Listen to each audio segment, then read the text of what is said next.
The scorching summer heat pressed down mercilessly as Victoria Sterling stepped out of her white Bentley, the cool air conditioning giving way to the suffocating 40-degree temperature. In the back seat, 5-year-old Emma sat quietly with her coloring book, her tiny voice barely audible through the glass. "Aunt Victoria, are we going inside now?" But Victoria was already walking toward the luxury boutique, her designer heels clicking against the pavement, her phone pressed to her ear as she discussed wedding preparations with the florist. The car doors remained locked, the windows rolled up tight, and little Emma's voice faded into the background noise of the busy shopping district. What happened next would change everything Victoria thought she knew about love, family, and what it truly means to be worthy of someone's trust. If this story moves you, please show your support for Trillionaire in Love by hitting that like button, sharing with someone who needs to hear this message, and don't forget to subscribe for more inspiring stories that touch the heart. 3 months earlier, Victoria Sterling had walked into Richard Morrison's life like a perfectly orchestrated symphony. She was everything he thought he needed after his wife Sarah's tragic death 2 years prior. Victoria was sophisticated, beautiful, and seemed to understand the demands of his high-powered business empire. She spoke fluent French, held an MBA from Harvard, and could navigate any social gathering with the grace of someone born into wealth, though she hadn't been. Richard, a self-made millionaire who had built his tech company from nothing, was struggling to balance his demanding career with raising his daughter Emma alone. When Victoria appeared at a charity gala, offering intelligent conversation and seeming genuine interest in his work, he felt like he could breathe again for the first time since Sarah's passing. Victoria was patient with his long work hours, understanding when business trips kept him away, and she even offered to help with Emma when he was overwhelmed. Emma, however, was a different story. The little girl, who had inherited her mother's gentle spirit and her father's keen intuition, remained quietly wary of Victoria. It wasn't anything obvious that a grieving father desperately hoping for a fresh start might notice. Emma was always polite, always well behaved, but there was something in her eyes when Victoria was around, a careful watchfulness that spoke of a child who had learned to read people's true intentions. Victoria's approach to Emma was calculated and precise. In Richard's presence, she was the picture of maternal warmth. She would kneel down to Emma's level, speak in gentle tones, and bring thoughtful gifts that seemed perfectly chosen for a 5-year-old. She would braid Emma's hair while Richard watched from the doorway, his heart aching with gratitude that his daughter might have a mother figure again. She would read bedtime stories with animated voices that made Emma giggle, and Richard would find himself falling deeper in love with this woman who seemed to complete their broken family. But when Richard wasn't around, the performance ended. Victoria's voice would turn flat and dismissive. She would ignore Emma's questions, respond to her needs with barely concealed irritation, and make it clear through 1,000 small gestures that the child was an inconvenience to be tolerated. Emma, wise beyond her years in the way that children who have experienced loss often are, learned to stay quiet and stay out of Victoria's way when Daddy wasn't home. The wedding plans moved forward with impressive speed. Victoria had excellent taste and unlimited access to Richard's resources. She planned elaborate engagement parties, selected a venue that would be featured in magazines, and chose a dress that cost more than many people's annual salary. Richard was swept up in her efficiency and vision, mistaking her ability to spend his money for genuine investment in their future together. Rosa Martinez had worked for the Morrison family for 3 years, since just after Sarah's death. She had watched Richard struggle through his darkest days, had held Emma when the little girl cried for her mama, and had slowly helped both father and daughter find their footing in a world that suddenly felt unstable and frightening.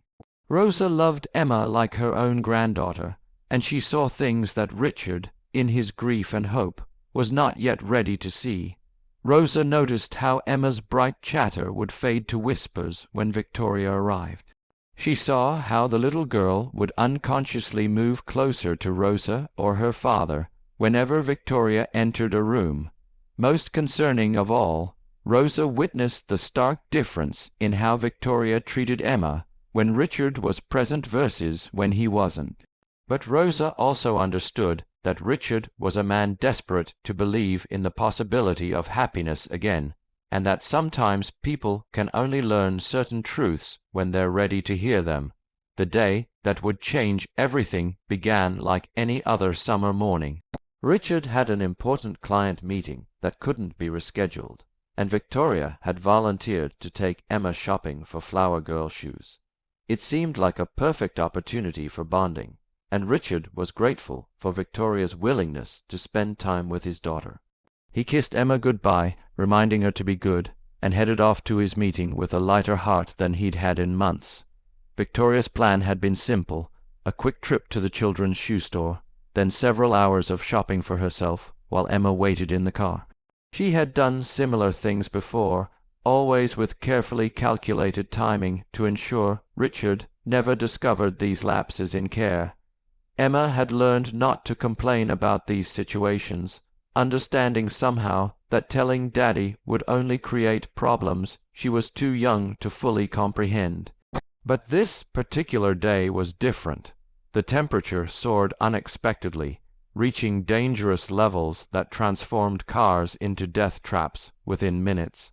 Victoria, absorbed in trying on jewelry and discussing her upcoming honeymoon plans with the sales associate, lost track of time in the way that people do when they are thinking only of themselves. Emma sat in the back seat of the locked Bentley, her coloring book forgotten as the temperature inside the car began to climb. At first, she tried calling for Victoria, but her small voice couldn't penetrate the busy sounds of the shopping center. She tried the door handles, but the child safety locks engaged automatically in Victoria's car. As minutes turned into an hour, and the hour stretched toward 2, Emma's situation became increasingly desperate. Rosa had finished her morning cleaning and was preparing lunch when a strange feeling settled in her chest.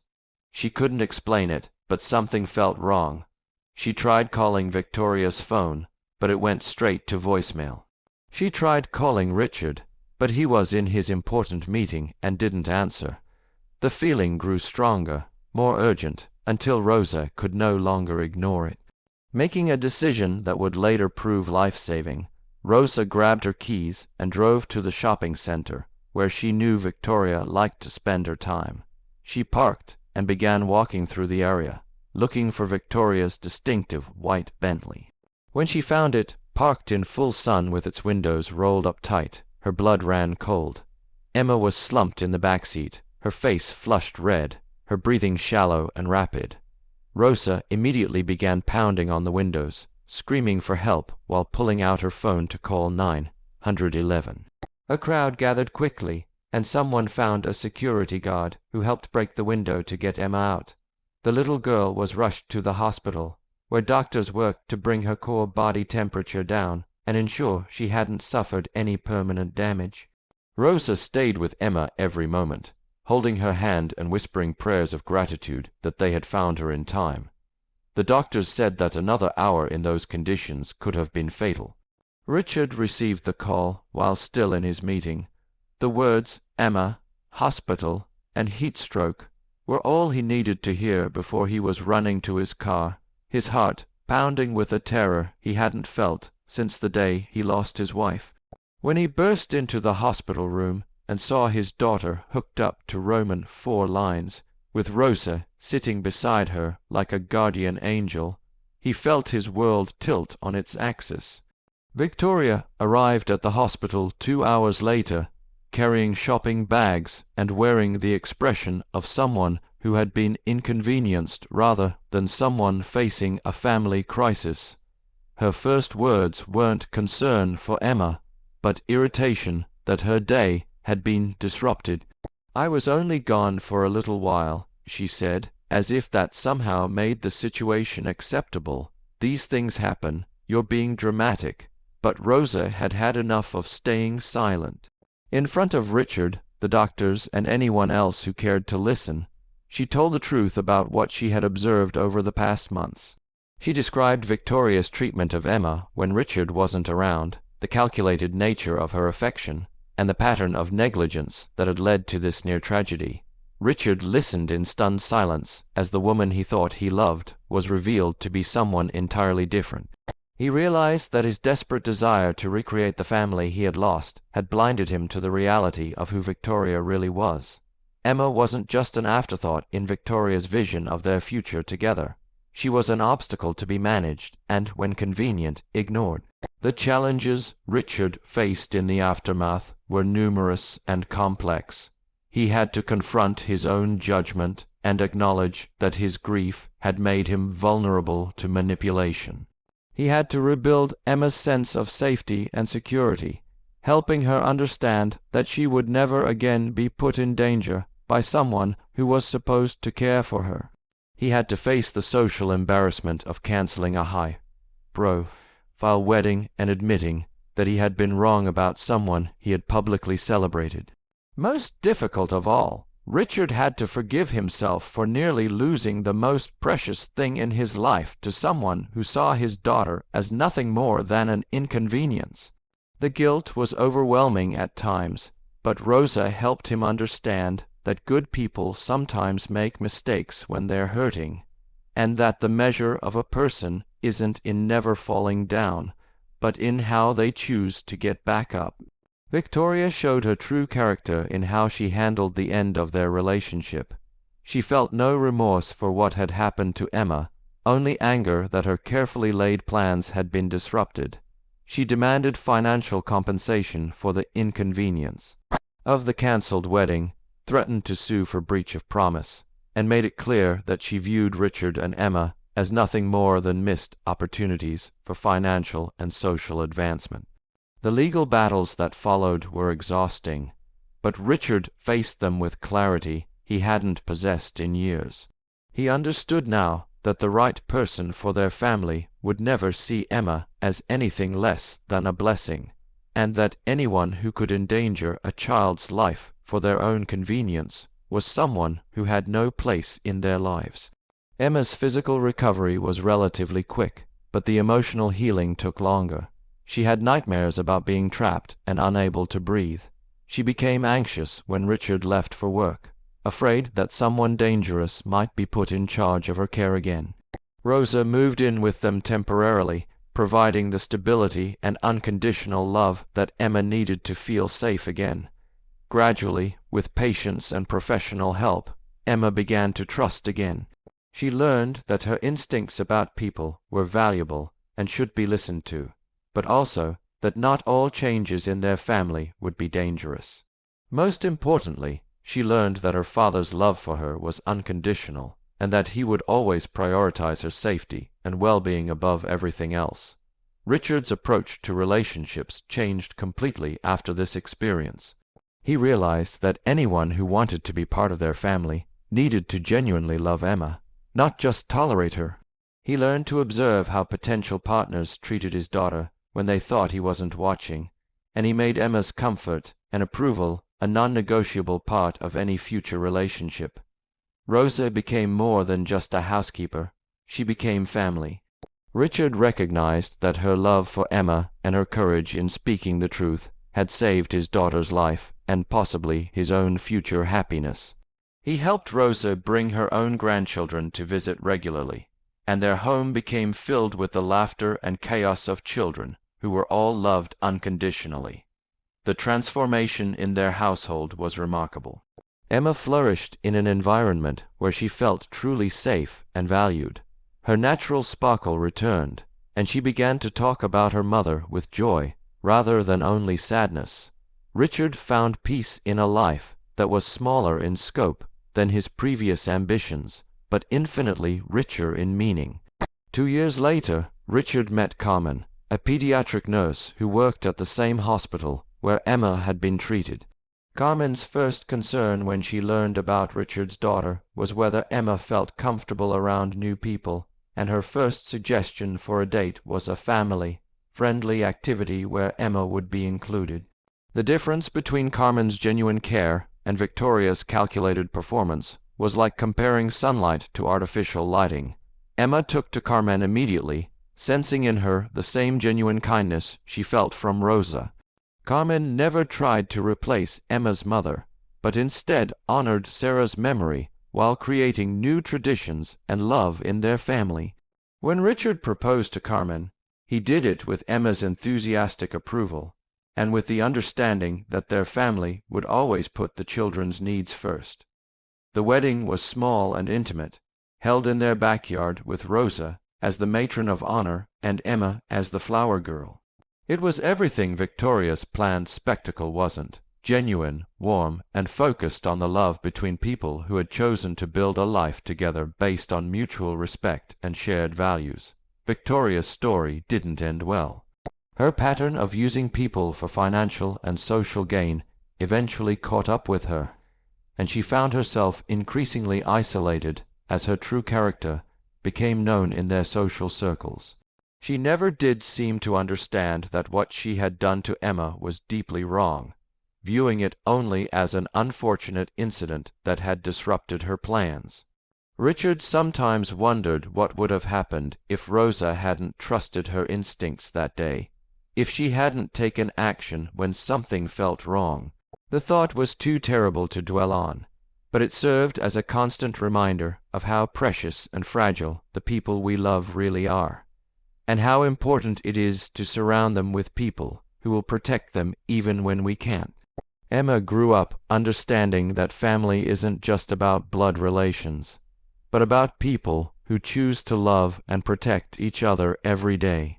She learned that Rosa's love was just as real as her parents' love, and that the size of a family matters less than the quality of the relationships within it. Most importantly, she learned that her voice and her instincts mattered, and that speaking up when something felt wrong could literally save lives. The experience taught Richard that second chances at love are possible, but only when they're built on a foundation of genuine care for all members of the family. He learned that a person's true character is revealed not in their grand gestures, but in how they treat the most vulnerable people when they think no one is watching. Rosa's courage in that moment at the shopping center became legendary in their family, talked about and celebrated as the day that changed everything for the better. But Rosa always said that love gave her the strength to act, and that any mother figure worth the name would have done exactly the same thing. As Emma grew older, she often said that she had the luckiest life imaginable, not because bad things had never happened to her, but because she was surrounded by people who would move heaven and earth to keep her safe and help her thrive. She understood that not every child was so fortunate, and she grew up with a deep sense of responsibility to use her blessings to help other children who might not have the same protection and love. The story of that terrible day became a family legend, told not to frighten or traumatize, but to remind everyone of how precious life is and how important it is to choose the right people to trust with the things we hold most dear. It was a story about the power of instinct, the courage of love, and the way that sometimes our darkest moments can lead us toward our brightest futures. This story reminds us all that true love protects the most vulnerable among us, and that the measure of our character is found in how we treat those who depend on us for their safety and well-being. Sometimes the people who seem perfect on the surface are hiding hearts of stone, while the people who love us most are the ones who will risk everything to keep us safe. If this story touched your heart and reminded you of the importance of protecting the children in our lives, please take a moment to like this video and share it with someone who needs to hear this message. Your support helps Trillionaire in Love continue bringing you stories that celebrate the power of genuine love and the courage it takes to do what's right. Don't forget to subscribe and ring that notification bell so you never miss our latest inspiring content. Remember, real love always protects, and real family always puts the children first.